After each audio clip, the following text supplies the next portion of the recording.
तो स्वागत है आप सभी का हमारे अपने नए YouTube चैनल में जिसका नाम है मैथोलॉजी बाय निखिल सर। ठीक है ना। तो आज के लेक्चर में हम स्टार्ट करने वाले हैं हमारा मैथमेटिक्स का पार्ट 1 और जो कि है हमारा अलजेब्रा। क्लियर ना। और अलजेब्रा में हम लोग स्टार्ट करने वाले हैं हमारा न्यू चैप्टर। क्लियर ना, जिसका नाम है आपका अरिथमेटिक प्रोग्रेशन। बहुत सारे बच्चों को यही दिक्कत है कि अरिथमेटिक प्रोग्रेशन कैसे किया जाए। क्लियर ना। तो अरिथमेटिक प्रोग्रेशन को वो डिफिकल्ट चैप्टर समझ रहे हैं। क्लियर ना। तो आज हम लोग इसीलिए मैंने फर्स्ट और सेकंड चैप्टर स्टार्ट ना करते हुए सबसे पहले अरिथमेटिक प्रोग्रेशन चुना है। क्लियर ना। तो अरिथमेटिक प्रोग्रेशन में आपको पूरा बेसिक से पढ़ाऊंगा। क्लियर ना। तो आप लोग इस चैप्टर को ठीक से समझ लीजिए। क्लियर है ना। इसका लॉजिक क्या है, इसका नेम का मीनिंग क्या है ना, इसका कॉन्सेप्ट क्या है, ये सब मैं आपको डिटेलिंग में पढ़ाने वाला हूँ। ओके स्टूडेंट्स, तो स्टार्ट करते हैं हमारा आज का लेक्चर जो कि है हमारा maths part 1 chapter number 3 arithmetic progression. Okay बच्चों, ये होगा हमारा लेक्चर नंबर फर्स्ट। तो आज के लेक्चर में हम लोग देखेंगे इसका इंट्रोडक्शन और प्रैक्टिस सेट 3.1 में का फर्स्ट, और हुआ तो सेकंड क्वेश्चन भी आज हम लोग कंप्लीट कर देंगे। ओके, तो देखो इसको हम लोग समझते हैं आसानी से। तो सबसे पहले अरिथमेटिक प्रोग्रेशन, इसका मीनिंग क्या है ये हमें समझना है। बट अरिथमेटिक प्रोग्रेशन का मीनिंग समझने से पहले हम लोग समझ लेंगे कि सीक्वेंस क्या होता है आपका। तो सबसे पहले बच्चों हम लोग देखेंगे सीक्वेंस। तो सीक्वेंस क्या होता है हमारा, देखो बच्चों, the arrangement of numbers, the arrangement of numbers in definite rule or order is called as a sequence। Clear है। यानी कि अगर अपने नंबर्स की एक डेफिनाइट रूल से या एक डेफिनाइट ऑर्डर से आपने अरेंजमेंट की, क्लियर ना, तो उस अरेंजमेंट को हम लोग क्या कहेंगे, सीक्वेंस। फॉर एग्जांपल सपोज मेरे पास नंबर का अरेंजमेंट मैंने किया 3, 9, 27, 81 एंड सो ऑन। अभी इस सीक्वेंस का ठीक से, सॉरी, इस अरेंजमेंट का आप लोग ठीक से ऑब्जर्वेशन कीजिए बच्चों लोग। अगर हम लोगों ने किसी भी नंबर को 3 से मल्टीप्लाई किया तो हमें क्या मिल रहा है, नेक्स्ट नंबर मिल रहा है। क्लियर ना। If we multiply each number by 3 then we get the next number. यानी कि देखो 3 3 जा 9, 9 3 जा 27, 27 3 जा 81 एंड सो ऑन।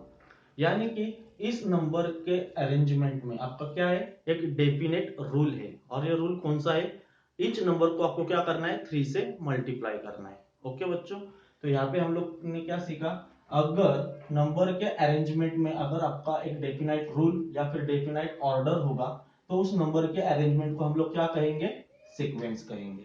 ओके बच्चों, समझ में आए। वैसे अनदर एग्जांपल लेते हैं, 5, 10, 15, 20 एंड सो ऑन। देखो यहाँ पे भी क्या है आपका, इस नंबर के अरेंजमेंट में क्या है आपका, एक डेफिनाइट रूल छुपा हुआ है। कौन सा रूल छुपा है, अगर आपने ईच नंबर में 5 ऐड किए तो हमें क्या मिल रहा है, नेक्स्ट नंबर मिल रहा है। क्लियर है ना। तो 5 + 5 10, 10 + 5 15, 15 + 5 20। क्लियर ना। तो जिस नंबर के अरेंजमेंट में आपका डेफिनाइट रूल होगा या फिर डेफिनाइट ऑर्डर होगी, क्लियर ना, तो उस नंबर के अरेंजमेंट को हमें क्या कहना है, सीक्वेंस कहना है। ओके बच्चों, तो ये जो भी सीक्वेंस है आपका, इस सीक्वेंस में ये जो आपका फर्स्ट टर्म है इसे हम लोग डिनोट करते हैं T1 से। ये जो सेकेंड टर्म है इसे हम लोग डिनोट करेंगे T2 से। थर्ड टर्म जो है उसे हम लोग डिनोट करेंगे T3 से। फोर्थ टर्म को हम लोग डिनोट करेंगे T4 से। वैसे ही फिफ्थ टर्म को हम लोग T5 से डिनोट कर लेंगे। 10th टर्म होगा तो T10 से डिनोट कर लेंगे। क्लियर ना। 100th टर्म होगा तो उसे हम लोग T100 से डिनोट कर देंगे। क्लियर ना। अगर आपके सीक्वेंस का लास्ट टर्म अगर आपको डिनोट करना है, क्लियर है ना, last term of the sequence is denoted by Tn। Clear ना? समझा बच्चों? जो सीक्वेंस होता है, सीक्वेंस का लास्ट टर्म हम लोग किससे डिनोट करेंगे? टी एन से डिनोट करेंगे। टी क्या आपका रिप्रेजेंट कर रहा है? टर्म। क्लियर ना? अगर फर्स्ट टर्म होगा तो टी के यहाँ पे आपको 1 लगा देना है, सेकेंड टर्म होगा तो टी के यहाँ पे आपको 2 लगा देना है। क्लियर है ना? तो सीक्वेंस में फर्स्ट टर्म हम लोग डिनोट करेंगे T1 से, सेकेंड टर्म T2 से, थर्ड टर्म T3 से, एंड सो ऑन। और लास्ट टर्म हम लोग डिनोट करेंगे Tn से। क्लियर है ना? तो ये सीक्वेंस हम लोगों ने क्यों सीखा? क्लियर है ना? अब ये जो आपका सीक्वेंस है, क्लियर ना, इस सीक्वेंस का ही एक टाइप होता है आपका अरिथमेटिक प्रोग्रेशन। तो जो आपका अरिथमेटिक प्रोग्रेशन है वो भी क्या है? आपका एक टाइप का सीक्वेंस ही है बच्चों। क्लियर है ना? तो ये जो हमारा सीक्वेंस है ना, इस सीक्वेंस के मेनली 3 पार्ट्स होते हैं आपके। एक होता है आपका अरिथमेटिक प्रोग्रेशन,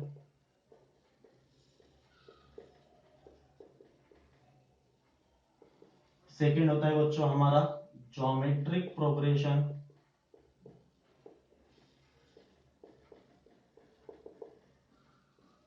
और थर्ड होता है हमारा हार्मोनिक प्रोग्रेशन।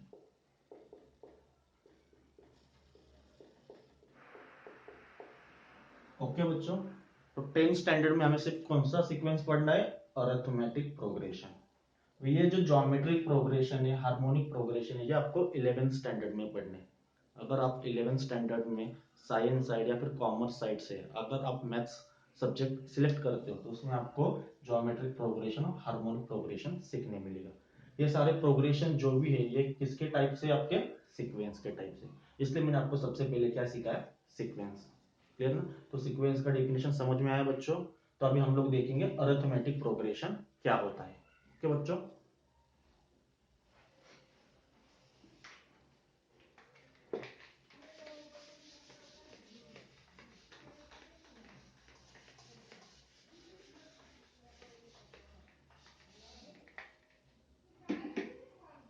देखो अभी हमें देखना है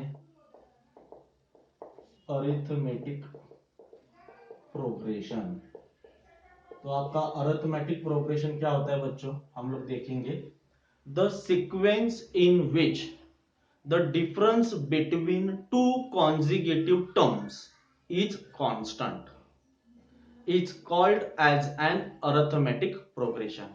मतलब जिस सीक्वेंस में आपके टू कॉन्जिगेटिव टर्म्स में का डिफरेंस, डिफरेंस यानी कि सब्ट्रैक्शन बच्चों, क्या होगा? आपका कांस्टेंट। कांस्टेंट यानी कि सेम होगा। क्लियर है ना? तो उस सीक्वेंस को हम लोग कहेंगे अरिथमेटिक प्रोग्रेशन। क्लियर है? इसका डेफिनेशन यहां पे मेंशन करता हूं मैं। द सीक्वेंस यानी कि अरिथमेटिक प्रोग्रेशन क्या है? आपका सीक्वेंस है। द सीक्वेंस in which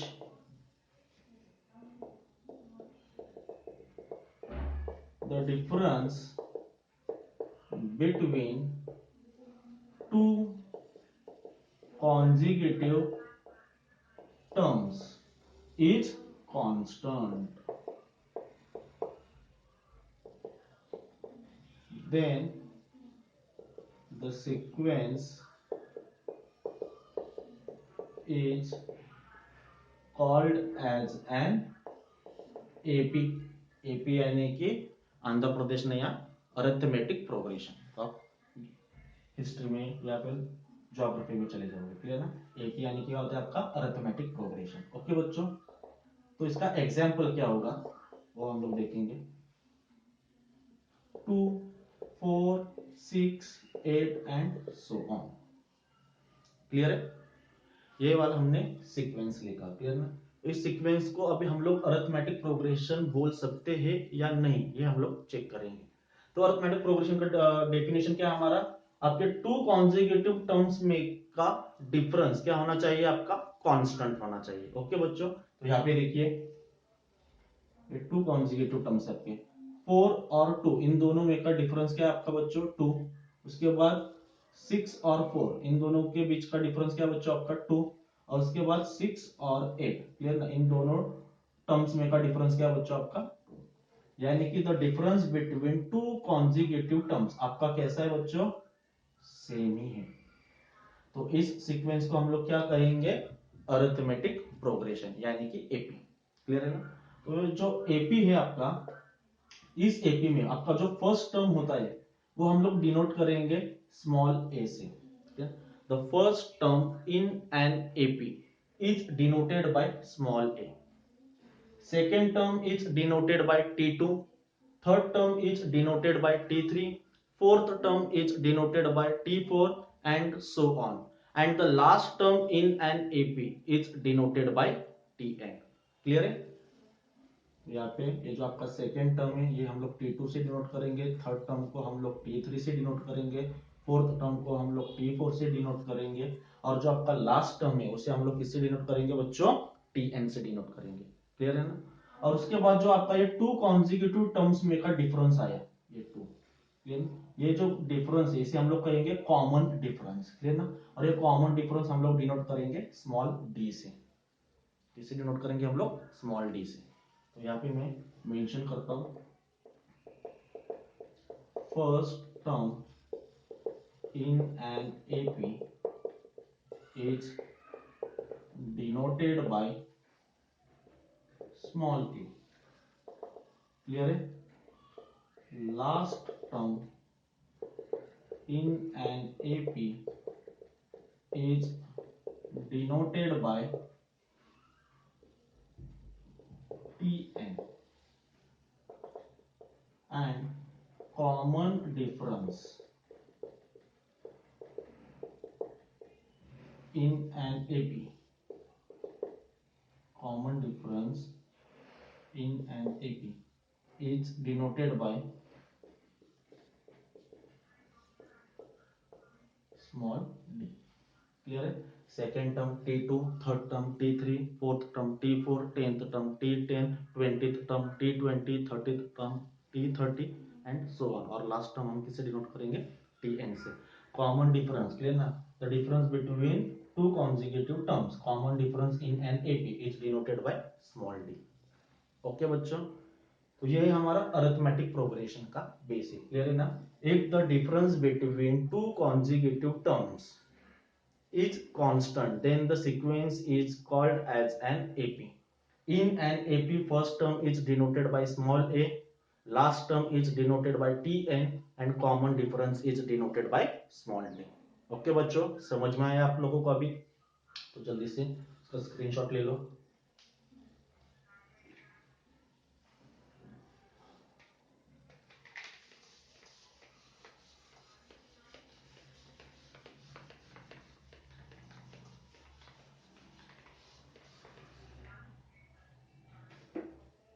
अभी देखो बच्चों, हम लोग इसके फॉर्मूलेस तैयार करेंगे। तो फॉर्मूलेस क्या है देखो इसके। भी मैंने एक सीक्वेंस ले लिया जो कि आपका होगा एपी। क्लियर है? यानी कि मैंने सीक्वेंस लिया 4, 8, 12, 16 एंड सो ऑन, ये हमारा सीक्वेंस है। क्लियर? तो इस सीक्वेंस में आपका फर्स्ट टर्म क्या है बच्चों? 4, जो कि हम लोग T1 से डिनोट करेंगे। सेकेंड टर्म क्या है बच्चों आपका? 8, थर्ड टर्म क्या है आपका? 12 एंड फोर्थ टर्म क्या है बच्चों आपका? 16। अभी ये दिया हुआ सीक्वेंस ये एपी है या नहीं है हमें चेक करना है। तो हम लोग क्या करेंगे, सबसे पहले टू कॉन्जिक्यूटिव टर्म्स में का डिफरेंस फाइंड आउट कर लेंगे। क्लियर है? तो यहाँ पे हम लोग क्या करेंगे, T2 माइनस T1। तो T2 का वैल्यू कितना है बच्चों? 8 माइनस T1 का वैल्यू आपका 4, 8 माइनस 4 क्या होगा आपका? 4। क्लियर है? उसके बाद T3 माइनस T2 आपको फाइंड आउट करना है। T3 माइनस T2, T3 का वैल्यू क्या है आपका? 12 माइनस T2 का वैल्यू क्या है आपका? 8, 12 माइनस 8 4। उसके बाद हमें फाइंड आउट करना है T4 माइनस T3। T4 का वैल्यू क्या है बच्चों आपके पास? 16, T3 का वैल्यू आपका 12, 16 माइनस 12 क्या होगा आपका? 4। यानी कि difference between two consecutive terms is constant. Clear ना? ये टू कॉन्जिक्यूटिव टर्म्स में का आपका डिफरेंस कैसा है? कांस्टेंट है। देयरफॉर हम लोग कह सकते हैं द गिवन सीक्वेंस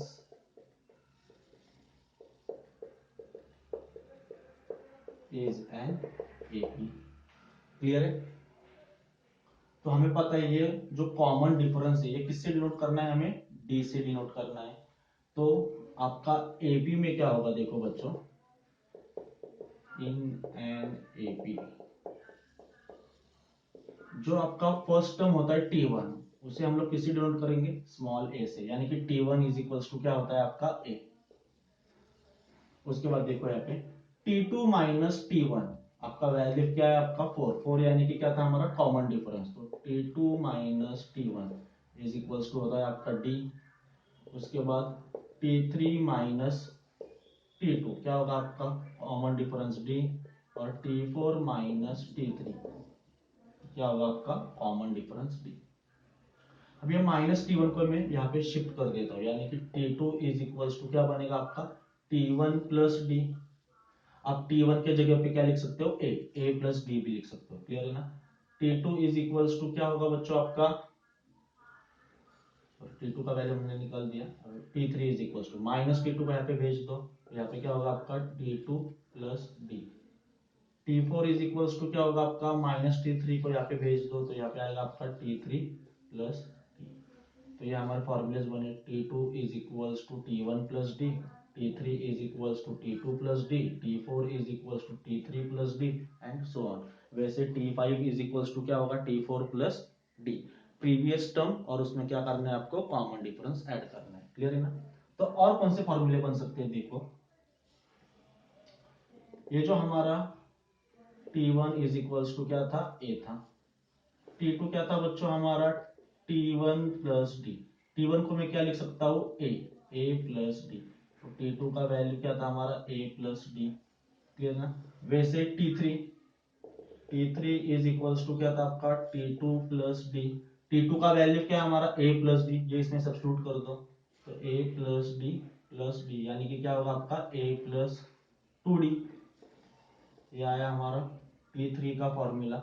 और वैसे ही हम लोग T4 का फॉर्मूला क्या होगा आपका T3 प्लस डी, T3 का वैल्यू क्या है हमारे पास a प्लस 2D, देखो यहाँ पे प्लस के आगे ये d एज इट इज, तो क्या बनेगा आपका a प्लस 3D, तो ये आया आपका T4 का फॉर्मूला। यानी कि आपको क्या ध्यान में रखना है, जो आपका फर्स्ट टर्म है वो हम T1 इज इक्वल्स टू ए, ये हमारा फर्स्ट फॉर्मूला है, क्लियर ना।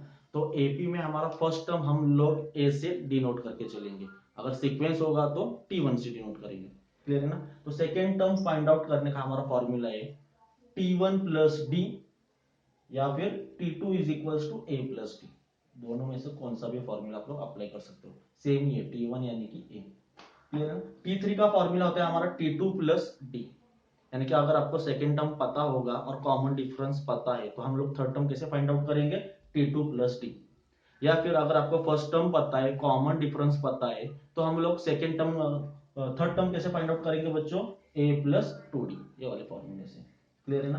T4 का फॉर्मूला है हमारा T3 प्लस डी, अगर हमें फर्स्ट टर्म और कॉमन डिफरेंस पता होगा तो हम लोग कौन सा फॉर्मूला अप्लाई करेंगे a प्लस 3D। वैसे ही यहाँ पे मुझे बोलो T5 का फॉर्मूला क्या आएगा a प्लस 4D, T6 का फॉर्मूला आएगा आपका a plus 5D and so on, clear है। तो ये बेसिक फॉर्मूलेज आपको ध्यान में रखने हैं, क्लियर ना।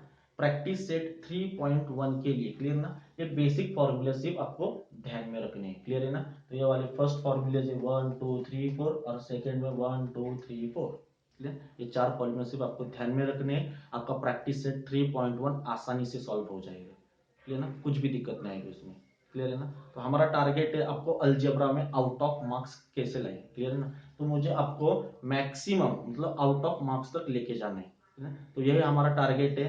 चैनल स्टार्ट करने का मेरा मोटिव ही यही है कि हर एक बच्चा, क्लियर ना, तो मैथ्स में क्या कर सकते हैं आसानी से स्कोर कर सकते हैं, क्लियर है ना। तो बहुत सारे बच्चों लोगों को कठिनाइयां होती है कि मैथ्स डिफिकल्ट सब्जेक्ट है, मैं भी मेरे बचपन में मुझे ऐसा लगता था कि मैथ्स काफी डिफिकल्ट है, मैं तो रट्टा मार के जाता था।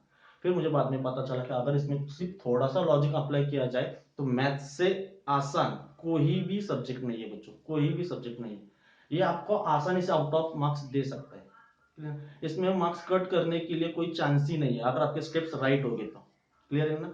तो आपको क्या करना है, सिर्फ अपने अंदर कॉन्फिडेंस जगा के रखना है, क्लियर है ना। तो मैं कर सकता हूँ और मैं आउट ऑफ मार्क्स लाऊंगा, क्लियर ना। तो ये आप बिग मोटिव आपके दिमाग में रख के चलेंगे तो आप लोग आसानी से मैथ्स में स्कोर कर सकते हो, क्लियर है ना। तो हमारे बहुत सारे स्टूडेंट्स हैं जिन्होंने आउट ऑफ स्कोर किया है, और मैं चाहता हूं कि महाराष्ट्र बोर्ड में जितने भी बच्चे लोग बैठने वाले, जितने भी बच्चे लोग हमारा चैनल दिख रहे हैं, वो सारे के सारे मैथ्स में आउट ऑफ स्कोर करें। क्लियर है बच्चों? तो जल्दी से इसका स्क्रीनशॉट ले लो।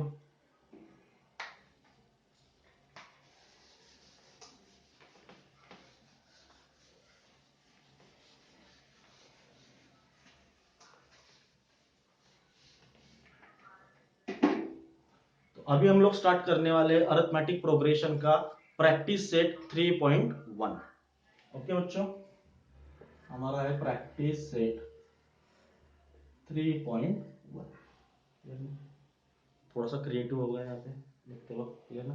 आप भी क्रिएटिव रहना हमेशा, क्लियर ना? जो भी आदमी, जो भी इंसान क्रिएटिव है, क्लियर है ना, वो हमेशा सक्सेसफुल होगा। क्लियर है? तो हमारा क्वेश्चन नंबर क्या बोल रहा है, देखो बच्चों। फर्स्ट हमारा क्वेश्चन है, which of the following sequences, which of the following sequences are AP if they are AP, if they are AP, find the common difference, find the common difference। Okay बच्चों, क्या दिया है उन्होंने? हमें sequence दिया है, clear है ना, और हमें उन्होंने पूछा है कि इसमें से कौन सा सीक्वेंस आपका एपी होगा। अगर एपी होगा तो आपको क्या फाइंड आउट करना है? Common difference. ओके बच्चों, तो उसमें उन्होंने हमें फर्स्ट क्वेश्चन पूछा है, first, second, 2, 4, 6, 8 and so on. और सेकेंड उन्होंने दिया है 2,5/2। क्लियर है ना? तो यहाँ पे मुझे डाउट है कि यहाँ पे 5/2 ना होते हुए 5/3 होगा, और आपके टेक्स्ट बुक में 5/2 दिया है, तो मैंने यहाँ पे 5/2 लिखा है। क्लियर है? Comma 3, 7/3 and so on. Okay बच्चों, तो सबसे पहली चीज क्वेश्चन को हम लोग पढ़ेंगे। क्या क्वेश्चन है आपका? Which of the following sequence is an AP. यहाँ पे उन्होंने सीक्वेंस आपको दिया हुआ है और उन्होंने पूछा है कौन सा सीक्वेंस आपका एपी होगा। तो सबसे पहले आपको पता होना चाहिए एपी मतलब क्या।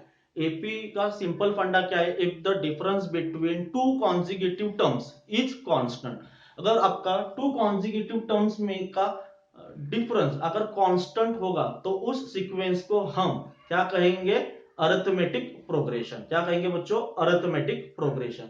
तो हमें सबसे पहले क्या करना है? टू कॉन्जिक्यूटिव टर्म्स में का डिफरेंस फाइंड आउट कर लेना है, बस इतना ही करना है। अगर आपका एपी होगा, इन दैट केस हमें क्या लिखना है? कॉमन डिफरेंस लिखना है। क्लियर है ना? अगर एपी नहीं होगा तो कॉमन डिफरेंस लिखने का सवाल ही पैदा नहीं होता। ओके बच्चों, तो सबसे पहले अभी देखो स्टार्ट करेंगे। ये क्या दिया है उन्होंने? हमें सीक्वेंस दिया है। क्लियर है ना? तो सीक्वेंस में यहाँ पे हम लोग लिखेंगे गिवन। सीक्वेंस में फर्स्ट टर्म हम लोग किससे डिनोट करेंगे बच्चों लोग? T1 से। तो T1 का वैल्यू है 2। सेकेंड टर्म T2 से डिनोट करेंगे, T2 का वैल्यू है 4। थर्ड टर्म T3 से, थर्ड टर्म है आपका 6 और फोर्थ टर्म है बच्चों लोग आपका 8। क्लियर है ना? उसके बाद हमें क्या करना है? टू कॉन्जिक्यूटिव टर्म्स के बीच का डिफरेंस फाइंड आउट करना है, यानी कि T2 minus T1। T2 minus T1, T2 का वैल्यू कितना है बच्चों? 4 माइनस T1 का वैल्यू कितना है आपका? 2। 4 माइनस 2 कितना होगा? 2। उसके बाद T3 माइनस T2, T3 का वैल्यू कितना है आपका? 6 माइनस T2 का वैल्यू कितना है आपका? 4। 6 माइनस 4 डिफरेंस क्या होगा आपका? 2। उसके बाद हमें क्या फाइंड आउट करना है बच्चों लोग? T4 minus T3, T4 minus T3। T4 का वैल्यू क्या है हमारा? 8 माइनस T3 का वैल्यू कितना है हमारा? 6। 8 माइनस 6 2। तो यहाँ पे देखिए टू कॉन्जिक्यूटिव टर्म्स के बीच का डिफरेंस क्या आया आपका? सेम आया 2। तो यहाँ पे हम लोग लिखेंगे difference between two consecutive terms is constant। therefore ये वाले सीक्वेंस को हम लोग क्या कहेंगे बच्चों लोग? Arithmetic progression. therefore the given sequence is an AP। Clear है ना? अगर उन्होंने पूछा है अगर आपका दिया हुआ सीक्वेंस अरिथमेटिक प्रोग्रेशन होगा तो आपको क्या लिखना है, कॉमन डिफरेंस भी लिखना है। क्लियर है? तो यहाँ पे कॉमन डिफरेंस कितना है बच्चों आपका 2। यहाँ पे हम लोग लिखेंगे common difference d is equals to कितना है आपका 2। हो गया, काफी आसान, 2 मार्क्स के लिए पूछा जाता है क्वेश्चन। वैसे ही सेकंड वाला क्वेश्चन हम लोग सॉल्व कर लेंगे। यहाँ पे गिवन में क्या दिया है बच्चों, उन्होंने हमें इस सीक्वेंस में फर्स्ट टर्म क्या है हमारा 2, सेकेंड टर्म क्या है हमारा 5/2, थर्ड टर्म क्या है बच्चों हमारा 3 और फोर्थ टर्म क्या है हमारा 7/3। ओके, उसके बाद हमारा रेगुलर प्रोसीजर। क्लियर है ना, हमें क्या फाइंड आउट करना है, टू कॉन्जिक्यूटिव टर्म्स के बीच का डिफरेंस, यानी कि T2 माइनस T1। तो T2 का वैल्यू कितना है बच्चों 5/2 माइनस T1 का वैल्यू कितना है 2। तो यहाँ पे क्या होगा आपका 2 2 जा 4। क्लियर ना, 5 माइनस 4, 5 माइनस यहाँ पे डिनोमिनेटर में कुछ नहीं मतलब 1 होगा। डिनोमिनेटर इक्वल है क्या बच्चों आपका, नहीं, तो क्रॉस मल्टीप्लीकेशन 5 1 जा 5 माइनस साइन 2 2 जा 4 अपॉन 2 1 जा 2। 5 माइनस 4 कितना होगा 1/2। उसके बाद T3 माइनस T2, T3 का वैल्यू कितना है बच्चों 3 माइनस T2 का वैल्यू कितना है 5/2। यहाँ पे देखिए 5 का डिनोमिनेटर में 2 है, 3 के डिनोमिनेटर में कुछ भी नहीं मतलब क्या होगा 1। डिनोमिनेटर इक्वल है क्या आपका, नहीं, तो क्रॉस मल्टीप्लीकेशन कर देंगे 2 3 जा 6 माइनस 5 1 जा 5 अपॉन 2 1 जा 2, 6 माइनस 5 1 अपॉन 2। उसके बाद T4 माइनस T3, T4 का वैल्यू कितना है बच्चों 7/3 माइनस T3 का वैल्यू कितना है हमारे पास 3 इज इक्वल्स टू क्या होगा, यहाँ पे 3 के डिनोमिनेटर में कुछ भी नहीं मतलब 1 होगा। डिनोमिनेटर इक्वल है क्या आपका, नहीं, तो क्रॉस मल्टीप्लीकेशन कर देंगे हम लोग 7 1 जा 7 माइनस 3 3 जा 9 अपॉन 3 1 जा 3, 7 माइनस 9 कितना होगा बच्चों आपका -2 अपॉन 3। तो मुझे डाउट है, एक तो यहाँ पे 7/2 होना चाहिए या फिर यहाँ पे 5/3 होना चाहिए। क्लियर है ना, तो यहाँ पे प्रिंटिंग मिस्टेक हुआ है। क्लियर है ना, अगर उसको आप करेक्ट भी करते हो, क्लियर है ना, तो 7 यहाँ पे 2 लिया तो ये आपका क्या होगा, कॉमन डिफरेंस कांस्टेंट आएगा, यानी कि ये सीक्वेंस आपका एपी होगा। और यहाँ पे 5 के डिनोमिनेटर में अगर आप 2 के जगह पे 3 लेते हो तभी भी ये सीक्वेंस आपका एपी होगा। क्लियर है ना, तो यहाँ पे जैसे उन्होंने टेक्स्ट बुक में प्रिंट किया है उस हिसाब से मैंने यहाँ पे लिखा हुआ है। क्लियर है ना, तो इस हिसाब से, क्लियर है ना, यहाँ पे देखिए टू कॉन्जिक्यूटिव टर्म्स के बीच का डिफरेंस आपका कांस्टेंट आ रहा है क्या बच्चों, नहीं आ रहा है। क्लियर है ना, तो यहाँ पे हम लोग क्या लिखेंगे, difference between to consecutive terms is constant, sorry, is not constant, constant नहीं है ना आपका। therefore हम लोग यहाँ पे क्या लिखेंगे, तो given sequence is not an AP. Okay बच्चों, काफी आसान है, तो जल्दी से इसका स्क्रीनशॉट ले लो।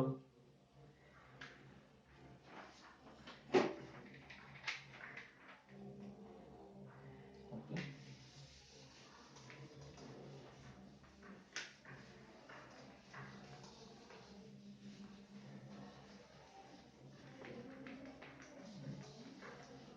इस टाइम अभी घर पे शूट कर रहा हूँ तो थोड़ा सा सराउंडिंग का नॉइज आपको आता होगा बैकग्राउंड में, थोड़ा सा एडजस्ट कर लीजिए। उसके थोड़ी देर के बाद हम लोग ये नॉइज का जो बैकग्राउंड नॉइज आ रहा है आपको, ना, वो प्रॉब्लम भी हम लोग सॉल्व कर देंगे। क्लियर है बच्चों, उसके बाद हमारा थर्ड वाला सम है उसमें का -10 -6 -2 एंड सो ऑन। और फोर्थ वाला उन्होंने दिया है हमें 0.3 0.33 0.333 एंड सो ऑन। तो चलो शुरू करते हैं। फर्स्ट स्टेप हमारा क्या होगा, यहाँ पे हम लोग लिखेंगे गिवन उसके बाद ये हमारा सीक्वेंस है, तो सीक्वेंस का फर्स्ट टर्म हम लोग डिनोट करेंगे -10 से, सेकेंड टर्म डिनोट करेंगे -6 से, थर्ड टर्म डिनोट करेंगे -2 से, और उसके बाद हम लोग फोर्थ टर्म डिनोट करेंगे T4 से। क्लियर, ये जो कि है आपका 2। क्लियर, उसके बाद हमें क्या करना है, टू कॉन्जिक्यूटिव टर्म्स के बीच का डिफरेंस फाइंड आउट करना है, T2 माइनस T1। तो T2 का वैल्यू क्या बच्चों आपका -6, माइनस साइन, T1 का वैल्यू क्या आपका -10, which is equal to -6 as it is, minus minus plus 10, 10 minus 6 कितना है आपका +4। उसके बाद हमें लिखना है T3 माइनस T2, वही सारे स्टेप्स आपको करने हैं। तो T3 का वैल्यू कितना है बच्चों आपका -2, उसके बाद माइनस साइन, T2 का वैल्यू कितना है हमारे पास -6 इज इक्वल टू, ये -2 एज इट इज, आगे देखिए माइनस माइनस क्या होगा आपका +6, 6 माइनस 2 क्या होगा आपका बच्चों +4। उसके बाद हमें लिखना है T4 minus T3 is equal to, T4 का वैल्यू क्या है हमारे पास 2, माइनस साइन, T3 का वैल्यू क्या है हमारे पास -2 is equals to 2 minus minus +2, तो 2 + 2 4।